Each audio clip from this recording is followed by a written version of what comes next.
Breathe deep. Imagine your legs more limber in Duluth Trading Double Flex Denim. Envision euphorically squatting for that can of suds, bending for your toolbox in a state of bliss, lunging for your laser level on a whole new level. Relax and allow the flex to fill you with ability. Find your inner flex in Double Flex Denim only at Duluth Trading. You're tuned into Auto Intelligence, live from Auto Trader, where data, tools, and your preferences sync to make your car shopping smooth. They're searching inventory. Oh, yeah. They find what you need. They're gonna find it. You can make a budget for your wallet to help you succeed.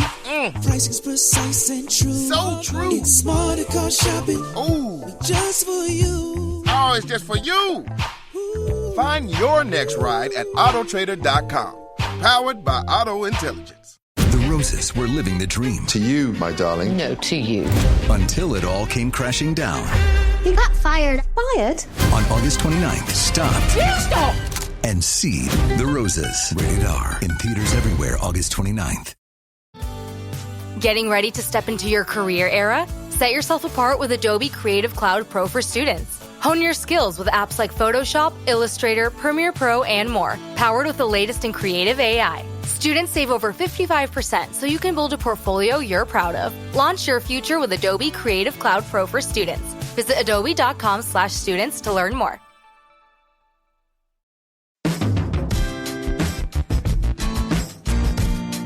Hello, everybody. This is Tony Ruggiero, and you're listening to the Tour Coach Podcast, and I appreciate you taking time out of your busy schedule, whether you're driving to the golf course, driving to work, or you're sitting on an airplane and plugging in the Tour Coach Podcast. If you've been listening to us, you know, but if you haven't, these are a collection of my conversations with players, teachers I know and respect are doing great things, fitness experts, mental coaches, performance experts, all people that I hang out with, teach with, coach, and spend time with on my travels, whether it's from Mobile, Alabama, in my studio down to the golf studio at Old Palm and the great members and the great staff that we have there where I coach and teach most of the time, or whether it's up at Bluebell in Philadelphia where I spend a little bit of time during the summer, or it's on the road at a live event or a Corn Ferry or a PGA Tour event.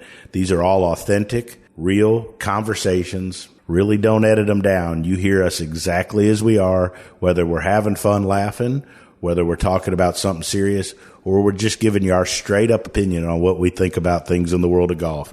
You're in the right place if you want to get better and you want to have some fun. You're listening to the Tour Coach. And hey, if you like what you hear, there's lots of other content out there. We've really made an effort over the last year in particular to get more content out there for you as this stuff has grown beyond my belief.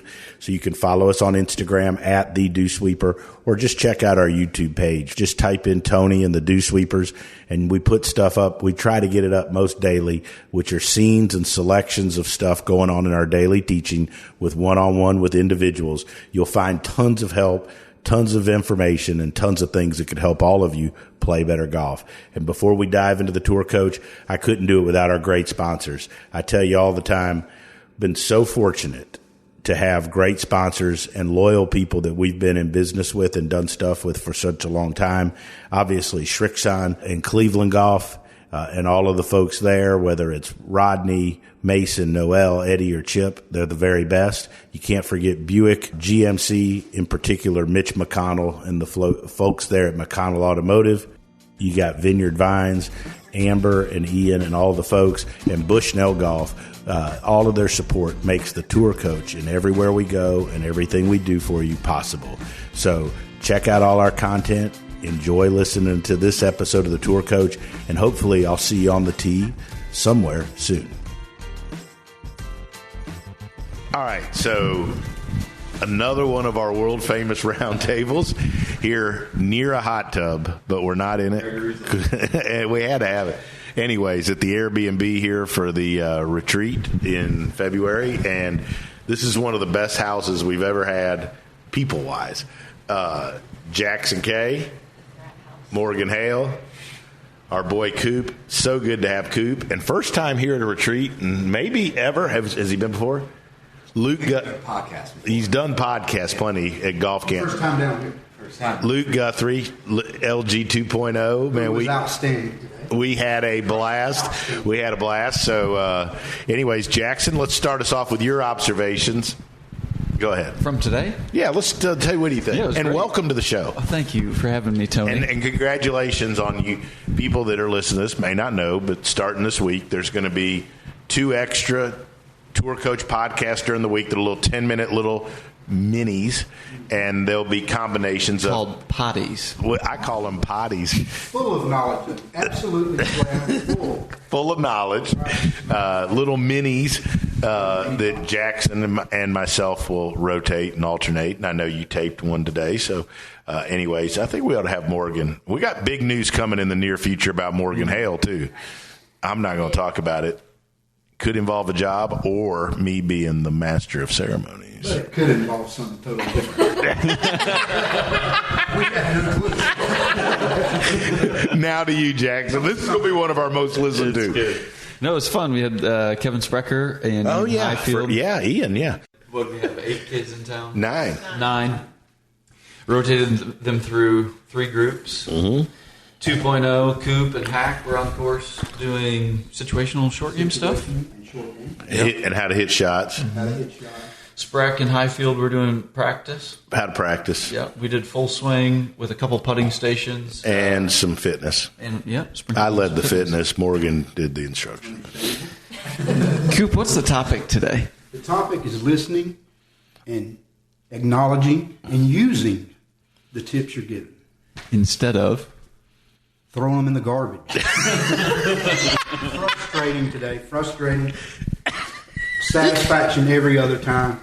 Today, I learned what the ins and outs of teaching and instructing is when you give your information that's not paid attention to and literally neglect it. And I saw it on the course is the only reason.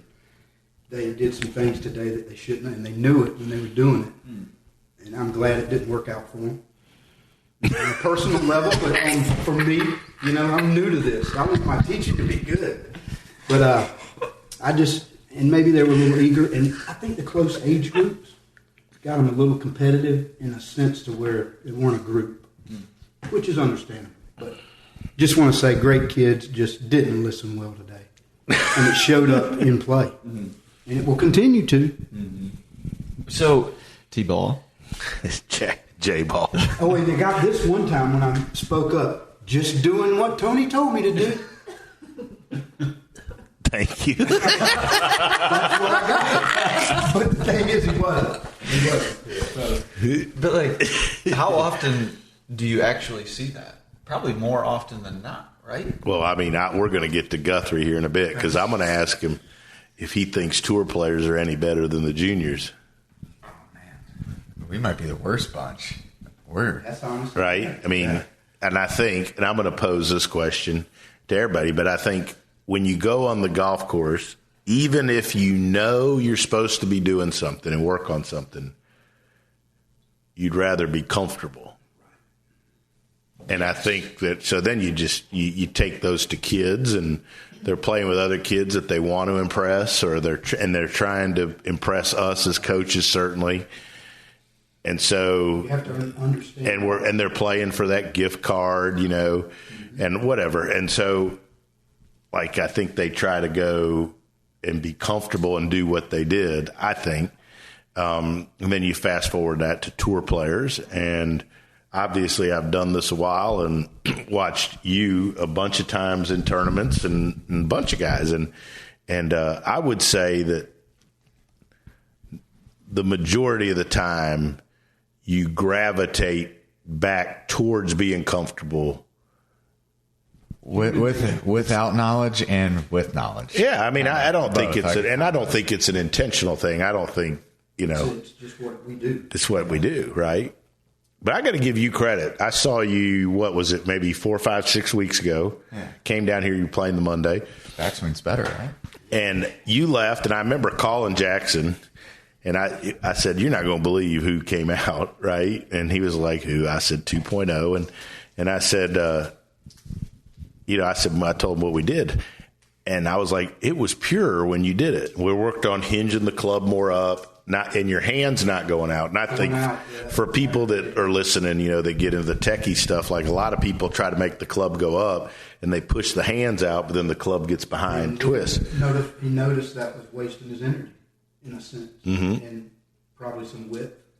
Yeah, for sure. We worked on width today, but anyways, fast forward that because I know how you are when you get on your own, and I was back to doing what's comfortable. Unbelievably impressed how good it was. I said that Jack's like, man, that backswing was pure. Yeah, that was good. But you told me that you've really been working on the backswing, and you got it where you want it now, so you can move forward.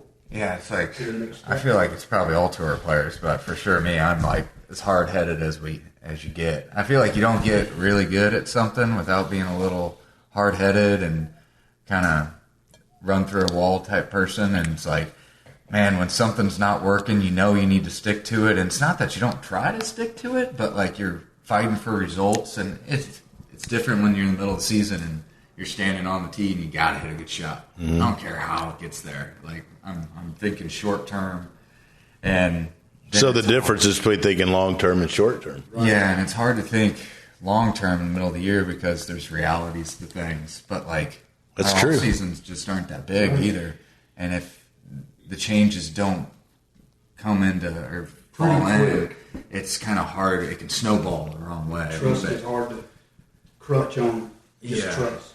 It's probably very difficult with a short off season. But how much of that there is an off season? There barely. A couple of weeks. Yeah.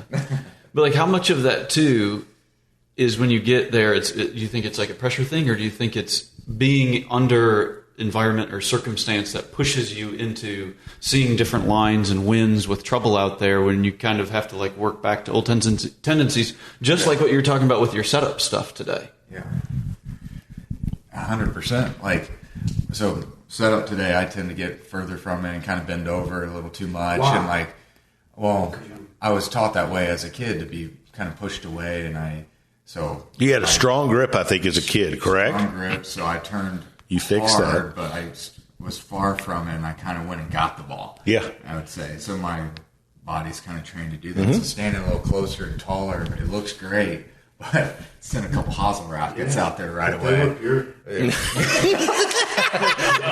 High balls.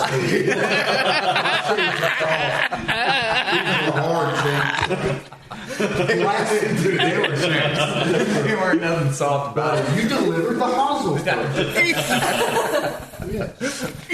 It didn't feel good. Being fortunate enough to be around golf, around some of the best like you, what I've seen is there's very little success without struggle. I mean, very little.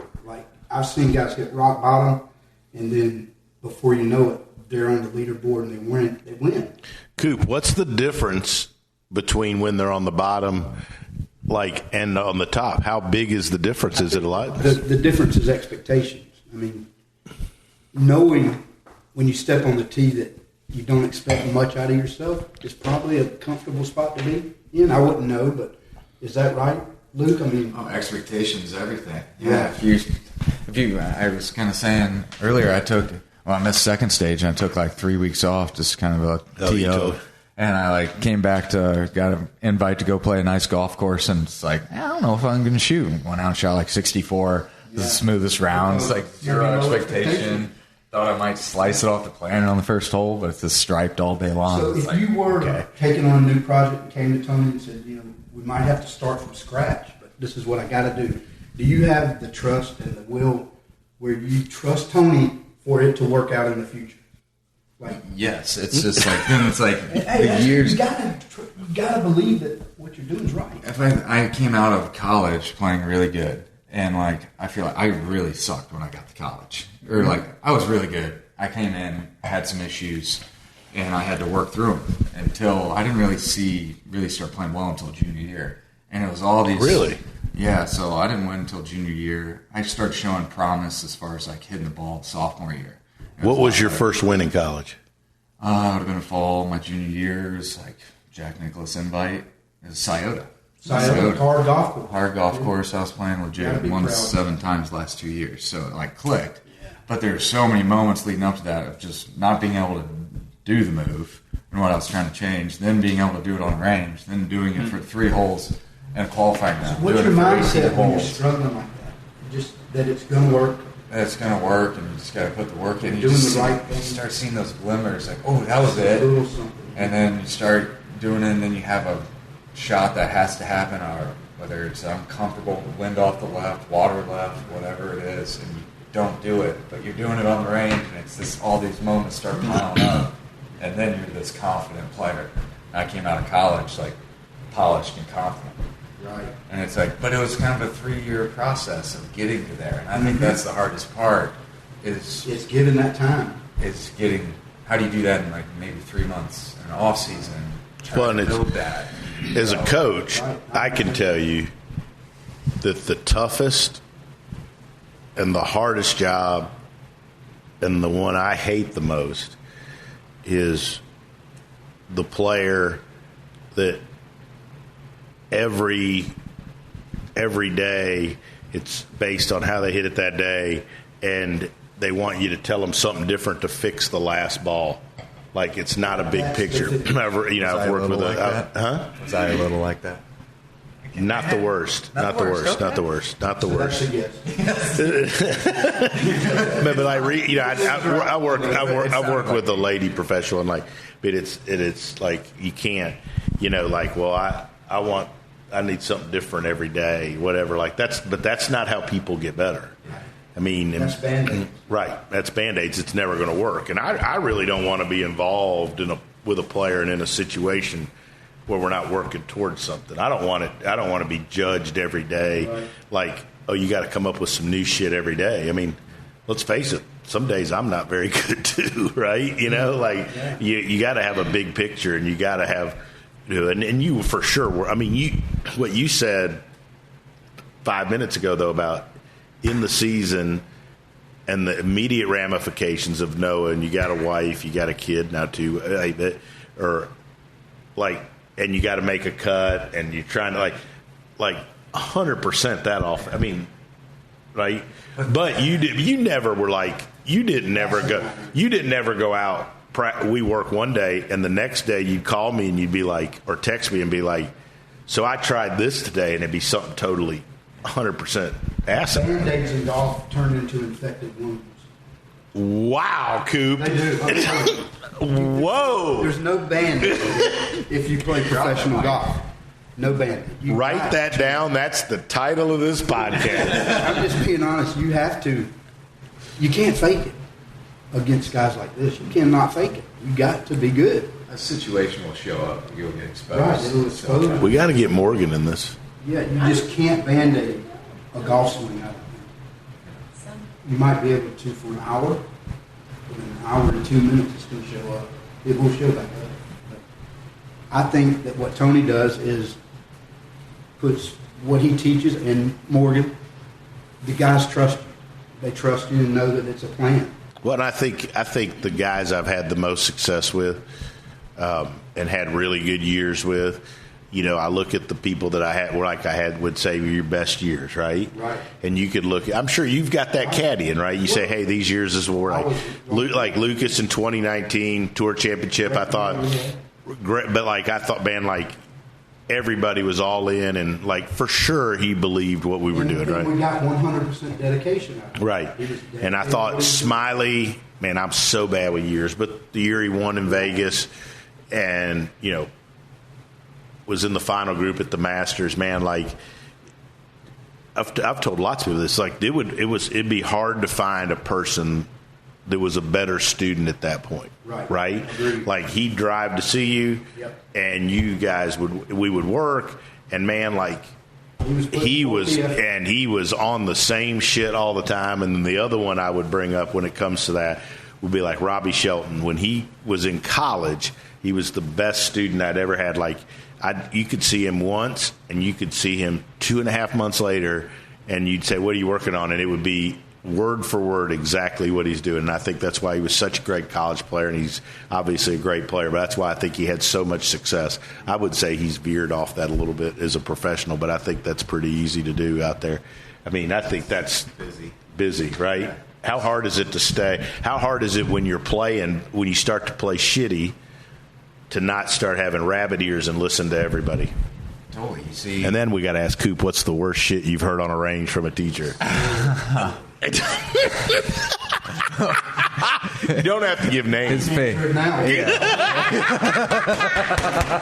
think about that one. Let's give him a little time. Was I there? You were not. I think the hardest thing is when you start struggling a little bit is you compare it's the best players in the world. So if you're struggling with your putting, you're struggling with your short game, long game, it's not like you go to the guy that struggles in 100th on tour in that category. You go next to the guy that's best at it. And so you're kind of like looking at him, wow, I suck at this. I remember being on a range at Colonial, and this is when I was playing really good. And I was not a great long iron player, not a great 3-wood player, hitting next to Adam Scott. And how many long irons you got to hit at Colonial? That's what I'm saying. And I made some like borderline changes trying to get better, Right. Yep. based on how shallow he was, and just every 3-wood was so flush, and I was a pretty steep player, and I hit these spinny 3-woods. They weren't very Colonial good. was not a place for you. Never will be when it's firm. Yeah. So, but like, It really is. I didn't go. I went to probably the best player doing that. I've seen steep players at Colonial, Yeah. Struggle. Yeah. And I think it's the contact. Like the club bounces a little bit. Because I did. I would love that course, but I never never played that well. It's not my fault. Okay. Go ahead, Coop. Worst advice you've heard given to a player on the range by a teacher at a tour event? How'd that feel? Good. Look good. Trust it. That made no sense to me. He answered his own question, basically. What? I mean, it just was bizarre to me. And I heard it. And how'd that feel? Good. It wouldn't look good. Just trust that. What? Trust what? I didn't understand. We didn't talk about it. I did not understand. I'm using that next time. We watch Guthrie hit balls wrong. How'd that feel? Look good? Trust it. Trust it. Look good, feel good? Trust it. It looked good. It felt good. Well, it looked good. Well, trust it. What did I do? You got to know what you're doing. But today, the way you explained to me what you were doing made me understand that, it's time. It's a process. Yeah, it's starting to build. Like, it feels like we were working on this backswing, committed to it, and there's things I want to work on in my downswing, but it's step one. And until this backswing's kind of stamped in place, I shouldn't even move on. So it feels, I also don't have any status right now. So there's not a tournament next week that I'm kind of desperate to get feeling really good and feeling like I can win. So I feel like I got the time to build this thing, build it correct. It's like being a redshirt freshman. Yeah. In a sense, you got time to get better. So Show what you got. Yeah, so I think it's interesting, where I'm going is the art of coaching behind this, right? And obviously figuring it out for each player, but the time aspect is very different for each person, right? And if you're working with a guy, so literally, this is a text from today at 4:21 from a member at Atlantic Beach. Small breakthrough, whatever. Shot 91 yesterday. Went back on the range, watched some of our videos. Remember what you'd said, that good players stick with what they're working on. Just played 9 with Amy, shot a 37 with a double. You got to do better coaching on that whole Right. could have been 35. But Talk with his cat. but this guy had. Or how about both? Don't have your wife as your cat. Exactly. Ooh, that'd be torture. You've done that. Have you? I have done that. How was that? We did good, a full year. Yeah, but you guys are different than most couples. I know, we're adorable, Jackson aren't we? too. They're different. I gave her veto power. She didn't want any piece of anything. Why is that? She called me off one shot. I told her, hey, if I ever, Caitlin was a good player. Yeah, she was a college player, one player, and I was like, I'm going to talk out loud. She's like, I don't want to get your yardages. I'm like, okay, I'll get them. I'm going to talk out loud through my shot. If I say something that sounds really stupid and I look committed, please stop me. Right. She stopped me one time. I had a bad yardage, and I just made up a number in my head, and I was about to sail it over the green. And she's like, "No, that ain't right. You said this, it's not that number." And I was like, "Wow, you're right. I was about to hit an 8-iron clear over the green." You're paying attention. Yeah. Wow. So, impressive. Way to go, Whitey. Yeah. All over it. All right. So for coaching, T, how do you rein people back in? Because you're very good at that. He never teaches the same thing. Whoever comes in there, it's always.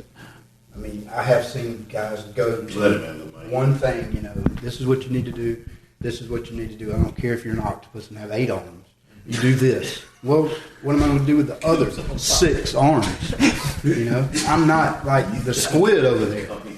It's like he teaches individual their swing, takes advantage of what they can do well, and tries to pull out what they don't do well. It's fun watching him.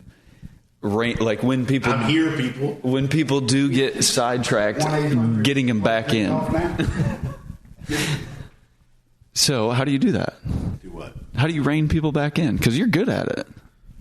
I mean, I just think, so on the PGA Tour level, I think, and I'm going to give the man across the table some, when you have a real good relationship with a caddy, it makes it a huge, because they don't really ever, I've had players go off the rails in a practice session with no caddy, where you're not at a tournament, but it isn't as, it's not as tense, right?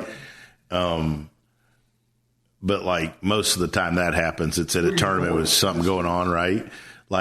If you have a really good caddy, and I've been around some really good ones, I think obviously, I mean, it's the reason he's sitting here. Coop's one of my favorite human beings and caddies and whatever. And I just think the world of him, and we worked great together. It's I always felt like I could read him and he could read me, and I could always just sometimes he'd just give me this look and I knew I needed to say something. And there were times I could give him a look, and I swear to God, he'd be like, "Oh, I lost a golf ball with him." I mean, it'd be some shit like that. Or he'd get, "Oh, Tiffany just, whatever." Right? We just kind of knew. And so, but been around a bunch of them. I mean, Smiley, Smiley had some great ones. John Yarborough, right? He was great guy. And Aaron, his first caddy, right? That got one. Caddy long. Hadn't caddy, but I'm on the Corn Ferry and all that. Aaron, handled some really good situations. Yeah, man, him winning and everything happened so fast.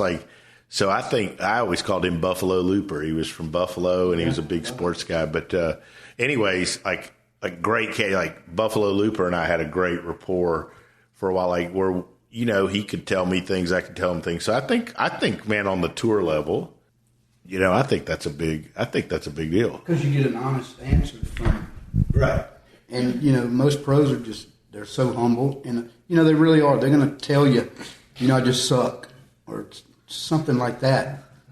And if you tell yourself that you suck, well, the tour player always goes, it's I just hit it bad, or I just made a bad swing there. And the caddy will be like, "Well, I mean, he didn't hit the best shot, but it was blowing 20 left to right, and it was this, and he did get, or whatever," right?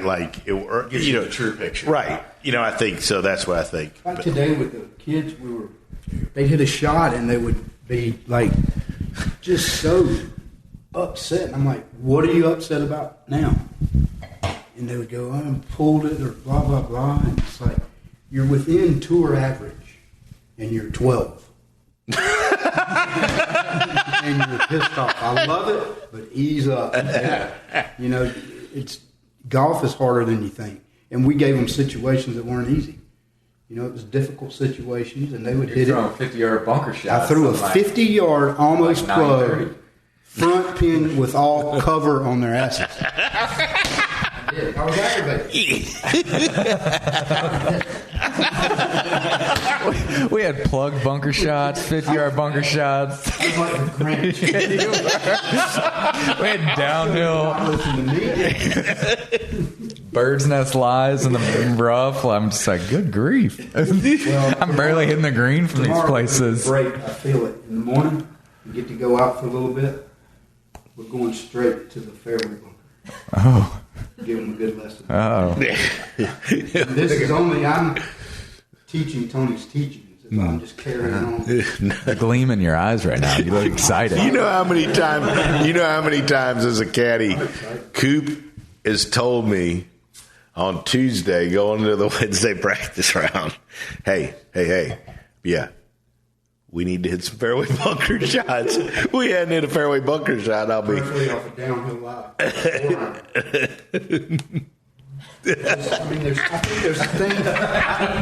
think there are things that are done in the bunker that. If Lucas is listening to this, he's going to know it's about it. He got better, and it wasn't because of me. It was just because of him. Practicing. That's hard to make yourself go do something. That's hard. Let's go hit some fairway bunker. I have simple thoughts. I'm a simple man. But if you dig your feet down 2 inches in dirt and do not choke up on the club and you hit it fat, don't say, why did I hit it fat? What? That's pretty simple. Choke up on the club and take one more, maybe. You just changed who you were. Shorter now. I'm going to get 2 sets. I need 2 fittings of clubs. Bunker clubs and fairway clubs. Because I like to hold it with the butt of the grip in my palm. Simple. Don't dig in. That's just my thought.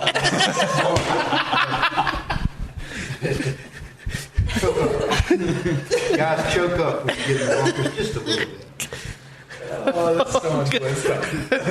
So much wisdom. You gotta let Jackson Day take in and it. day out. Watch it. Okay. Sorry, my two bears. Look, we're getting close to the end of this one. We could wrap this up and start another one. What about for your average Joe or your junior? Right. How do you rate him in? What's the first thing that you get? Choke up. I tell him to choke up. Seriously, what's the first thing? Like, how do you figure out the first thing you're going to say to someone? Can I answer my own question?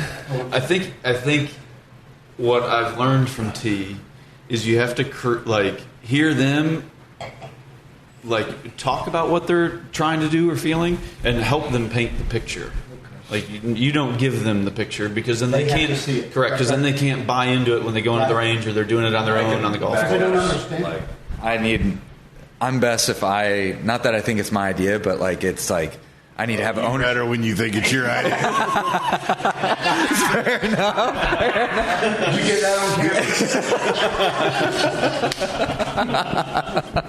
camera? I'm guilty. Oh man, but no, you need to. For me, the biggest moment, if I'm on the 72nd hole, I'm at Pebble, and I want to cut one off the ocean, I want to know it's coming back. I need to freaking own that thing and believe what we're talking about, and really understand it. And it might come back to that moment where it comes out of your mouth what you're trying to do, and it's validation of everything. Can we hear from Morgan? What is your first? Say you get an amateur that's just an average player. It seems to me like the first thing you say can either make them leave or kind of lasso them. Let's give Coop the MVP for this podcast. I'm asking a serious question. I wouldn't know what to open up with. It'd probably be you're pretty good, but there's something wrong. You're lied to. You could just say, yeah, you're pretty. Or you could just leave.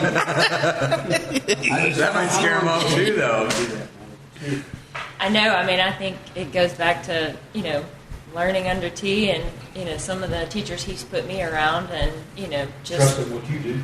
Trusting what I do, but getting to know the player as an individual and, what they are thinking, what they're trying to do in the swing, their goals. The decision is pretty much based on studying the student. Yes, I think you spend the first few minutes of each lesson. I do talking to them and asking questions. If you didn't, you wouldn't be doing your job. Right.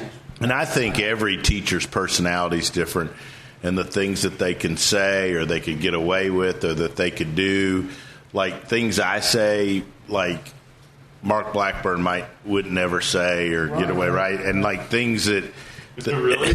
Shocker. But like things that got quiet. Things that things JP Justin Parsons or things that Dana Dahlquist or whatever would say. Like, you know, everybody's different, right? So I think you got to figure out what's in your like what your personality is. It's got to fit, like, you know.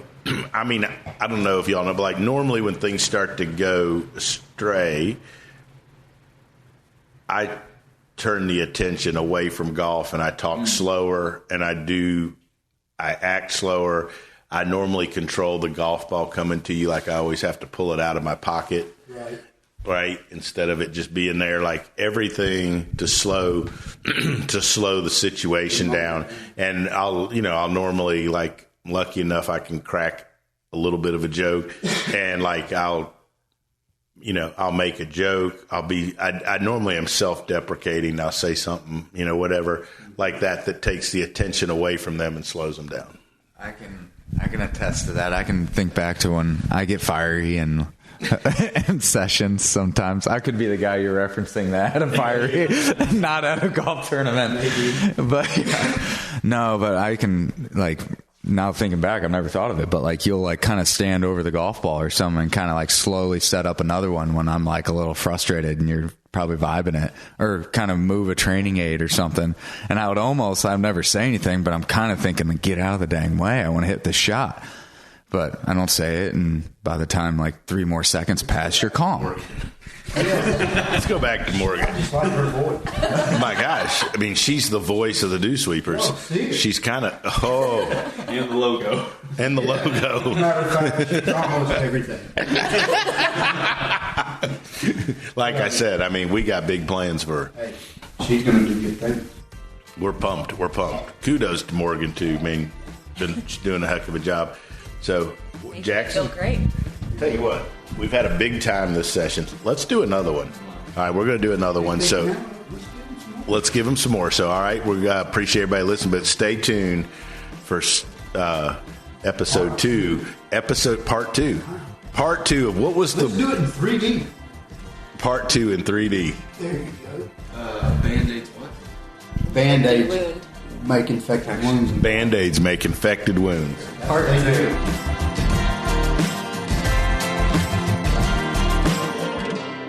I just want to remind everybody something that I forgot.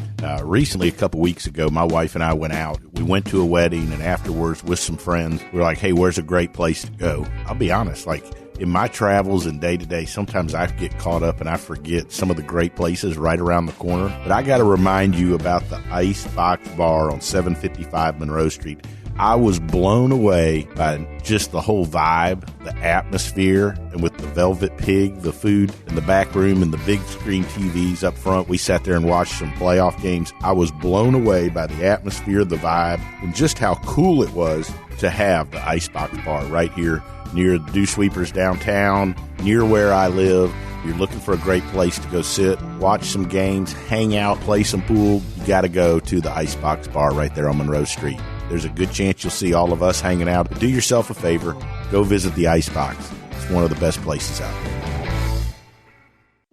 Hi, this is Tony Ruggiero. And look, recently, several teachers I know and several players have had some scares with skin cancer. In fact, I recently went and saw a dermatologist here in town, and I had a couple things frozen off, eyelid, my face, my earlobe, and not getting any younger. And I know it's getting to that time of the season where it's cooler, but look, being in the sun is a real deal, and I've not been very good, to be totally honest, my whole career at using it at all, because I didn't like how greasy it was, how hard it was to get off your hands, how it clogged up my pores. And then I found this sunscreen, Visor Skincare. It's clear. It goes on. It doesn't dry you out. It isn't greasy. It's like you didn't put anything on it. By far, it's the best sunscreen I've ever used. Without a doubt, is the easiest to use.